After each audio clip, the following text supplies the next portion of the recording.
This is the Big O Show. This is the Big O Show. All right, there we go. Damn, that thing got cut off or something. That was weird. Anyway, afternoon, my brother. How you doing? How you feeling? I'm good. I'm refreshed from vacation. How are you doing? Very good. Very good. Did you watch the quarterbacks series on Netflix? I did. Yeah. It's pretty good. It's not as great as people make it out to be. Like some people are like going overboard with it. Right. It was fun. It was entertaining. It had its moments. I like the personal moments, like the Mahomes going after the dude from the Raiders, that kind of stuff. Yeah. Those are the kind of moments that I kind of like, and Sean made a good point. They kind of got three levels of quarterbacks, like the stud, the guy that's good, that wants to kind of prove that he's a stud, and then the guy that's really like a fringe guy that's kind of hanging on. And that's kind of the part of the series that kind of turns me off a little bit, because Mariota's a guy I've never taken serious. I'm sorry. From Oregon, I just never took him serious. So it was just one of those where, but it has its moments. I don't know. What'd you think of it so far? Did you watch the whole thing? I saw the whole thing. Yeah. I thought it was good. I agree. Look, it's not The Last Dance, where when you watch that, you were just like, oh my God, this is incredible. Look, they were very fortunate that Mahomes won the Super Bowl and then also had like a lot of drama in the playoffs with his ankle and everything else. And that really carried the last couple of episodes because Mariota just disappeared off the face of the earth in Atlanta. I mean, he's gone. Right. And Cousins, the hard thing is these guys almost can't be interesting because then the team's going to get pissed. And the team has veto power over what gets put out and what doesn't. So it becomes hard. It's harder to really get like if they do this again, which I know they're planning on doing, I'd love to see Dak Prescott in Dallas with Dallas and all the pressure that goes on there, right? But then it's like Dak's not going to say anything.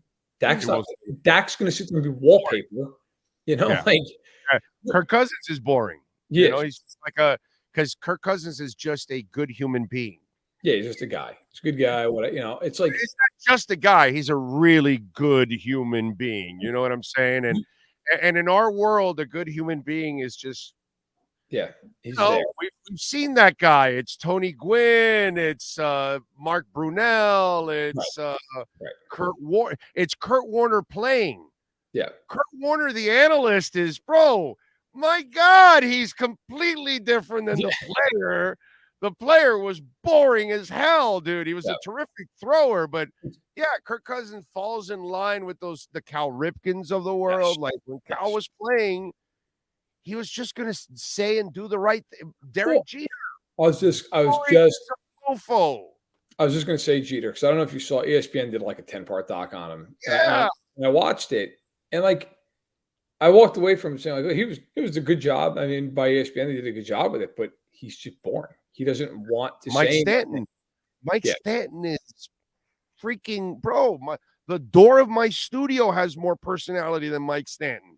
Yeah, they just don't, and as well as I do, the second you can get them off the record, they're a whole lot different. But on the record, it's just going to be very, today especially, it's protective of their brand. Like now, you want to get somebody who's interesting. Baker Mayfield would be interesting. Yeah, but he's got to be good. Right, that's right. I mean, but if he's the Mariota of next season, you're in business. You got to get. Now, I will say this. I tweeted this out, so I don't mind repeating it. I don't care even if he's on a team. I just want Carson Wentz just involved. Because God, that's but his brain is already on overload. That poor kid. You want to kill him, dude. No, you remember when they did the Hard Knocks during the season with the Colts? And it got to a point where you could tell the coaches were like, you know what? After this year, we're good. It was so painful as the episodes went on. You're like, oh my God, Frank Reich is ready to move on yesterday. That organization's ready, and it's just so I'm all for Wentz, Mayfield, and then give me just somebody who's really good. Give me Burrow, give me Allen, give me whoever. You just want a trainer. You want trainer. I want complete the box. You want the Kardashian episode of quarterbacks. Yeah. I want it to be something where there's a chance somebody just stops filming halfway through, where where they just like, okay, you know what, we're not going to do this anymore. All right, they just don't have to be checked. That would be, that's pretty funny, man. That's pretty funny. All right, let's let we got Hard Knocks now coming to the Jets. Okay, I talked about this before you came on. Here's what nobody's talking about, and what we should be talking about, and what the NFL needs to be worried about, my friend. And it's called precedent. It's not so much that the Jets are going to limit you to not see cuts. Everybody else can do it now. You have set the precedent. And everything that they limit the Hard Knocks to do, well, guess what, HBO? Guess what, NFL?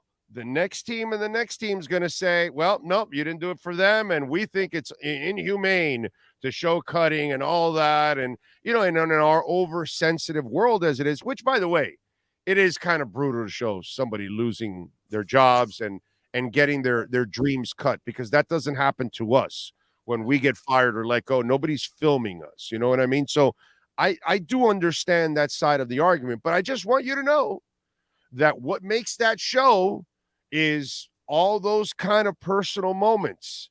And so whatever it is that the Jets will start to cut out, okay, whether it's access to the quarterback or access to the practice room or access to the meeting room or access to this or that, I'm just saying precedent is a problem. It's a problem in life, in the courts, in everything. Once you set a precedent, people then follow it. So that is the thing that I think nobody is talking about, my friends. It's a good point. It's a very good point. Oh, and I think you're right. Like next year now, let's just say whatever. Let's say it's the Raiders. Okay, just pick a team. You're right. They're going to say, well, the Jets didn't do it, so we don't have to do it. And we're not going to do it. And HBO, that's a tough spot, because for HBO, like, you need a team. You can't take a year off. That's death to the programming. But at the same point, if I'm HBO, I'm pushing the NFL. Like, listen, I don't care what the Jets say. You guys can tell the Jets what is going to happen. I mean, this is the National Football League, but the NFL doesn't seem interested in really pushing the envelope. I guess there's a part of me too with the Jets. It's like, I don't even mind they don't show guys getting cut. Like, listen, you don't have to show that exact moment. That's fine. But who are the Jets to just all of a sudden put a line in the sand here and be like, we're not going to do this, we're not going to do that? Like, who cares? You're no different than any other team that's come in the last 15 years. Like, right. And by the way, you're like everybody else. You don't make the playoffs, and this is why you put yourself in this position, dude. I mean, so suck it up, and that's it. Be a better franchise. I don't get it. And I remember visiting, because when they did it last, they had Rex Ryan as their head coach. And I was, I think, in college. And they basically practiced on the road from me up in Cortland, New York. And we used to go there all the time, watching practice, hang out, whatever. Like, to me, they loved it at the time. They thought it was interesting. Now, of course, this is an entirely different regime. And Aaron Rodgers is already complaining. But I got news for Aaron Rodgers, by the way, which is another thing nobody's talking about. So everybody's like, well, he's saying that this is being pushed down their throat. He doesn't like the coverage they're getting with HBO. Wait till the season starts, okay? And you've got about 40 different news outlets just jamming a camera in your face and jamming a mic in your face, and they don't care if they tick you off, because what does it matter to the New York Daily News? This isn't some small outlet in Green Bay that desperately needs you. They don't. So, you think about New York in the fall. You got the Jets, the Giants. You've got the Knicks, who are good. You've got the Rangers, who are good, right? I mean, that is to say nothing if the Yankees figure it out and get going. Like, you have all these outlets in New York. This isn't Green Bay, where all they have is the Packers. Like, they will just go after him for fun. I mean, it'll be like a sport with some of these guys to see what they can get him to say. So if he doesn't like Hard Knocks, okay, good luck to you come September. Will you predict anyone holding out at the running back spot, or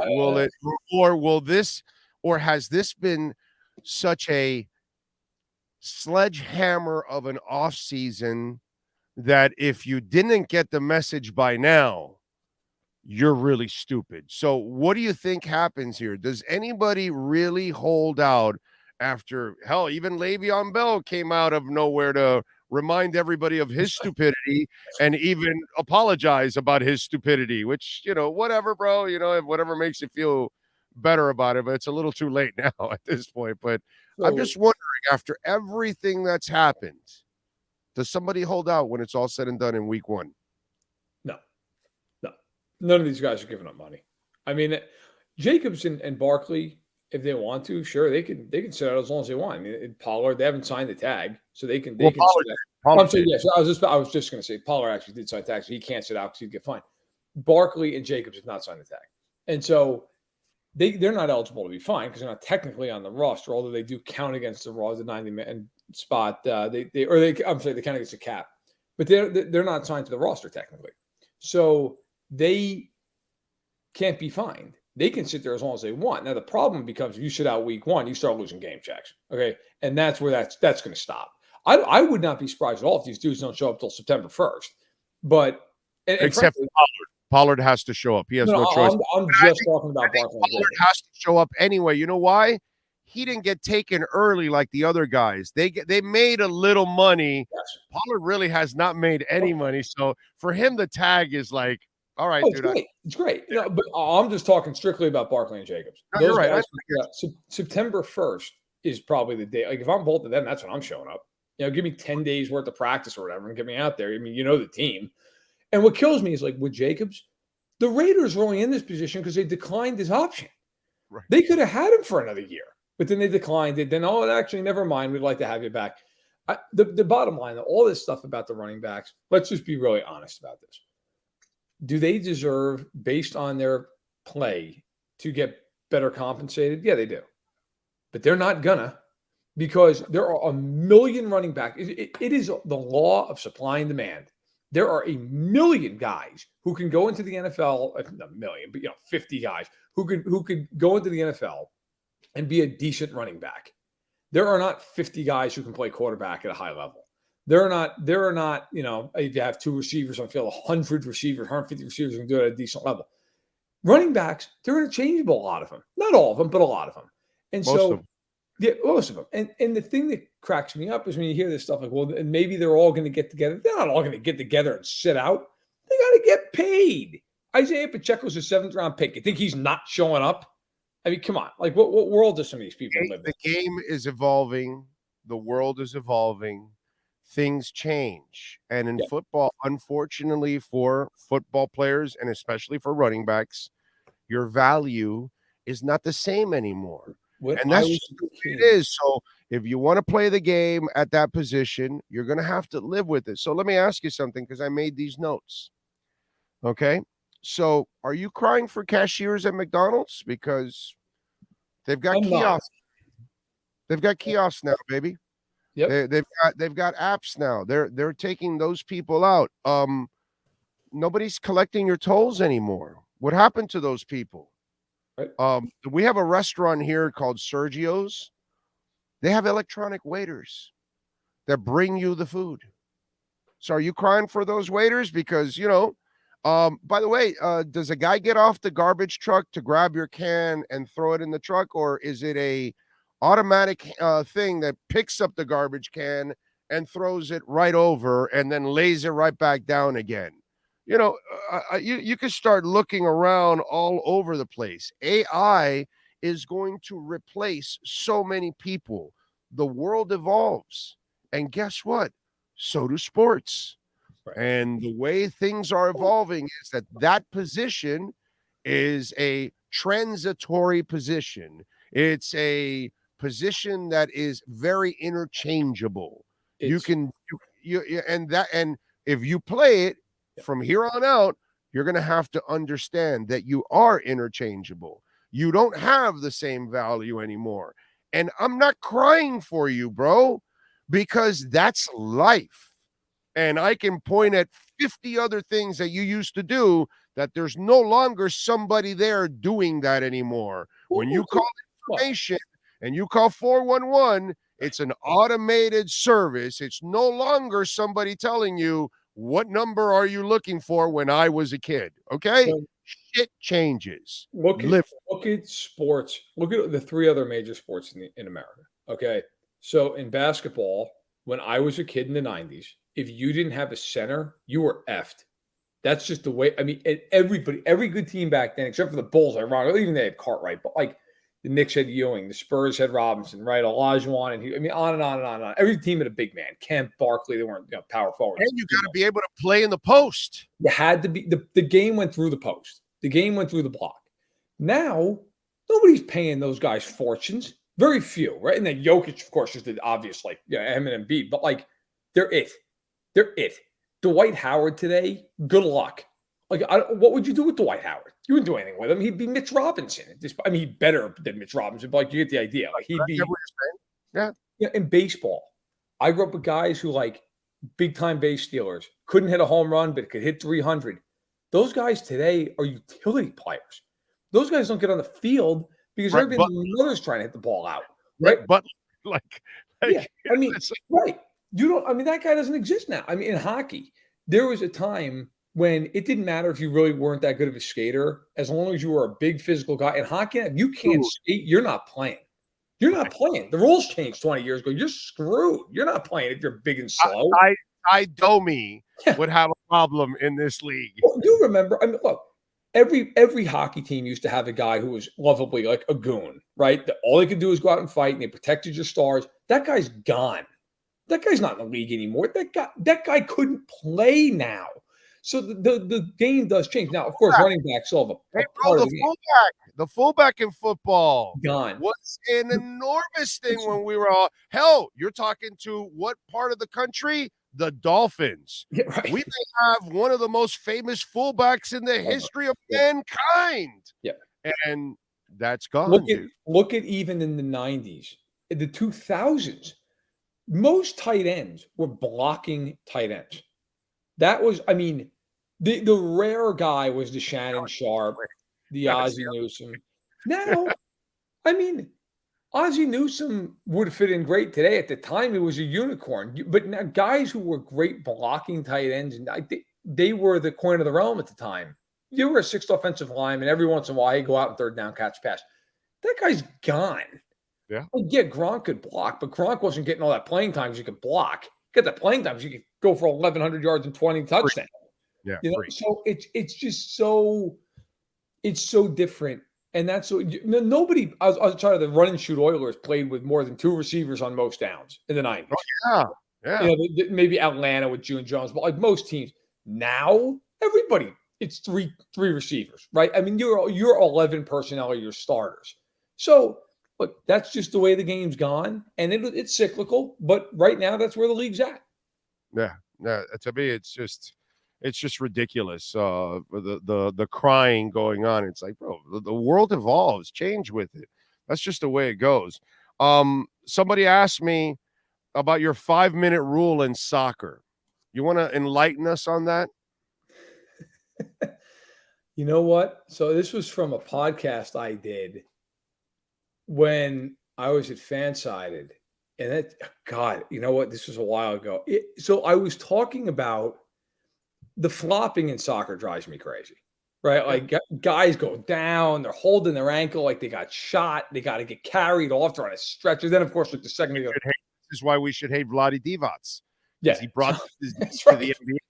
He's patient zero, that asshole. So if I remember this correctly, because it was a while ago, I think I said something like, "Look, if you go down and you need medical attention, you got to stay off the field for 5 minutes." No, the rule was actually, if you go down, you got to stay down on the field for 5 minutes. And if you're willing to stay down on the field for 5 minutes, then you're actually, then you know, because then your teammates are like, get up, we're down a man, and you're laying there holding your leg. Look, then he's injured. Then I'm all right with it. But if he's not down on the field for 5 minutes, he's not really hurt. Get up.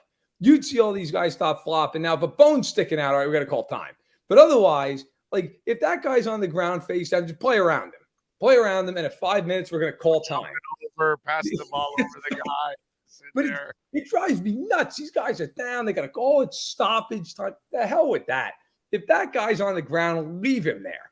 And if he stay down for 5 minutes, then you're all right. He's probably pretty freaking hurt, right? And his teammates are yelling at him, trying to drag him Maybe the teammates would drag him and put him down in front of the goal line so that maybe ball comes in, he can make a save. Like that's where I'm at with this. Enough of this flopping stuff. Drives me nuts.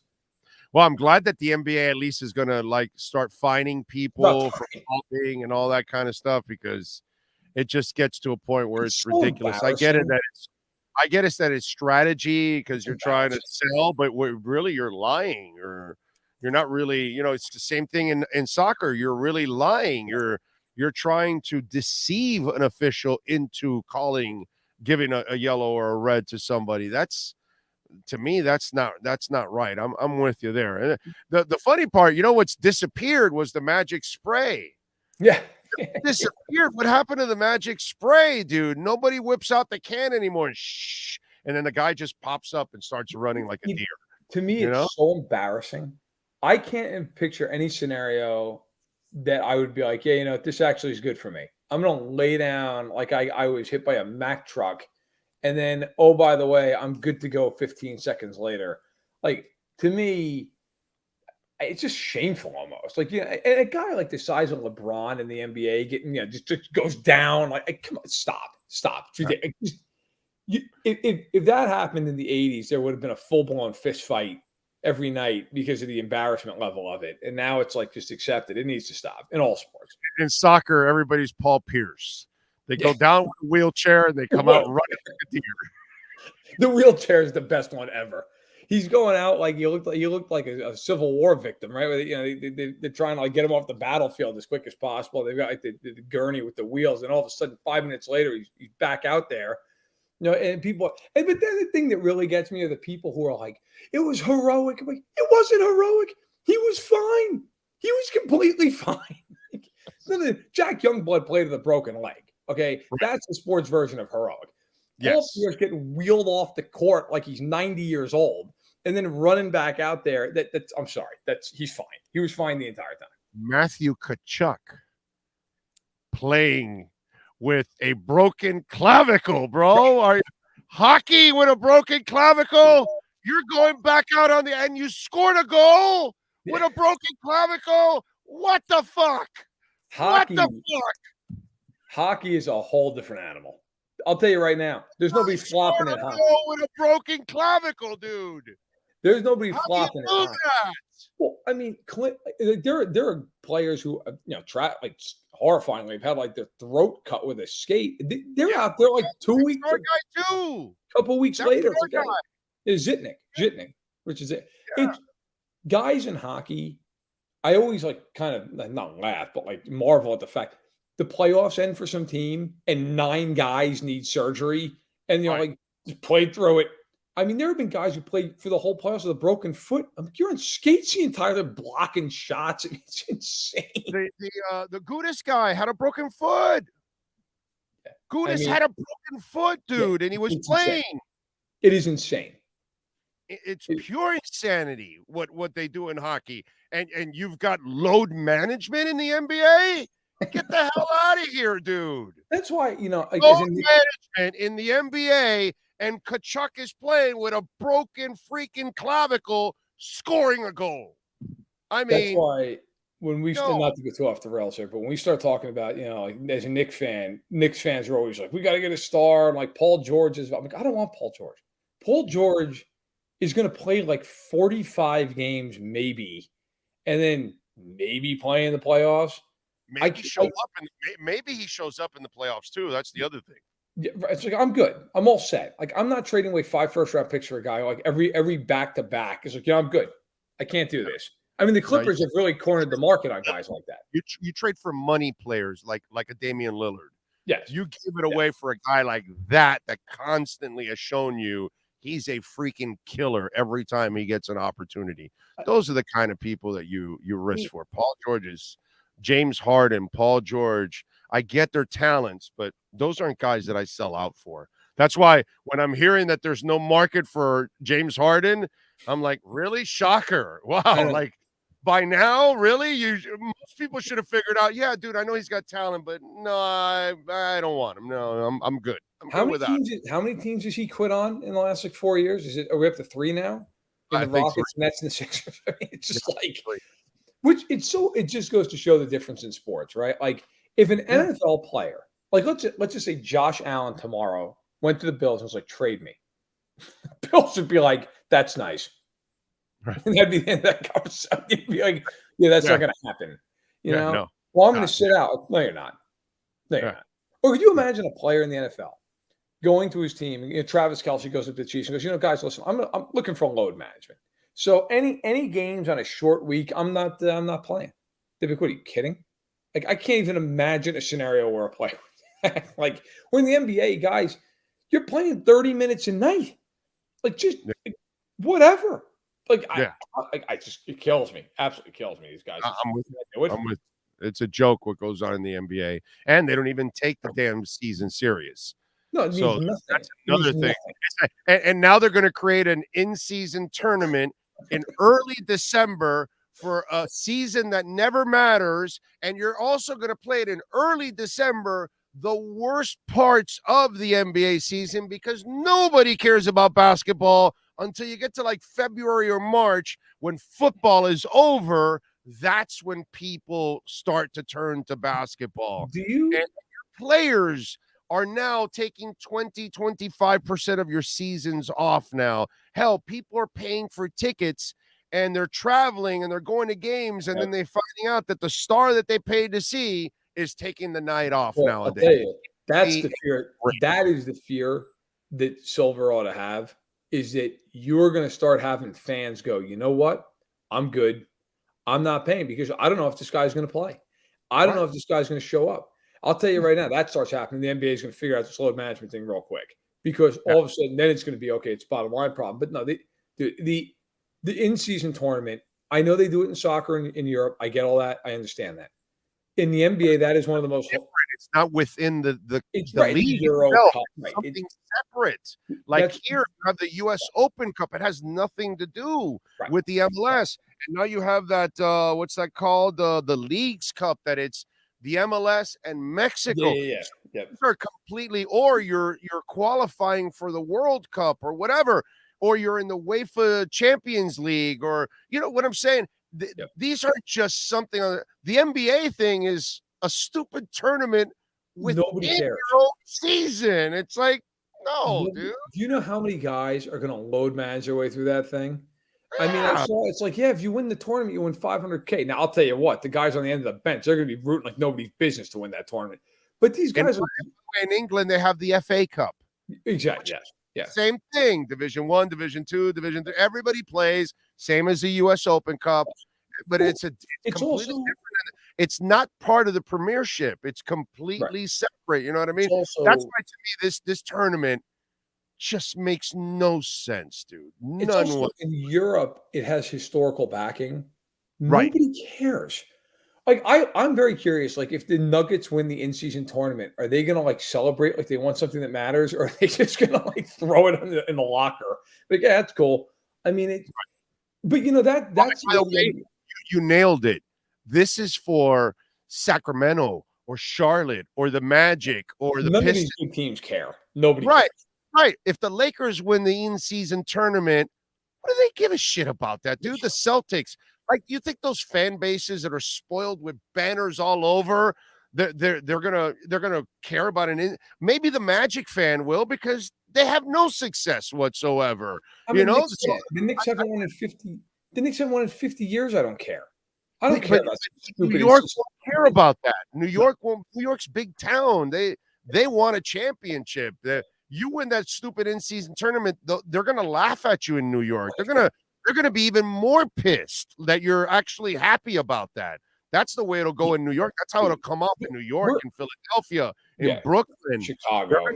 Yeah, dude, those places aren't going to want that. You start looking at now. I mean, my God, they're giving out rings for winning the Summer League. I remember last year the Knicks were in the championship game. I forget they played, they lost. And I remember, like, on one board I'm on with the Knicks, people were like, if the Knicks win this thing, this is worse than if they lose, because they're going to get rings for the Summer League. Like, people were actively rooting them to lose the game. But this is where the NBA's at now, because nobody plays the damn games. So this is why you get the play-in tournament. This is why you've got this in-season tournament. And then you've got these rules that you got to play whatever it is, 60 or 65 games or something to qualify for like all pro teams. It's embarrassing. It's ridiculous. Like the NBA's really got to figure it out. All right, man, we got to go. What do you got going on Sports Illustrated so folks can check you out? Just wrapped up the 32 and 32 this week. Next week we got our roundtable where we're predicting all the awards. We've got I've got one big question for every team in the NFC that comes out over a period of 4 days, and so that's the main crux of it. And the training camp tour starts August 4th. Follow him on Twitter at Matt Verderame. Catch him every week here doing his thing. Matt, as always, thank you, my brother. Appreciate you immensely. You got it. Take care. Thank you, sir. There you go. The great Matt Verderame. All right.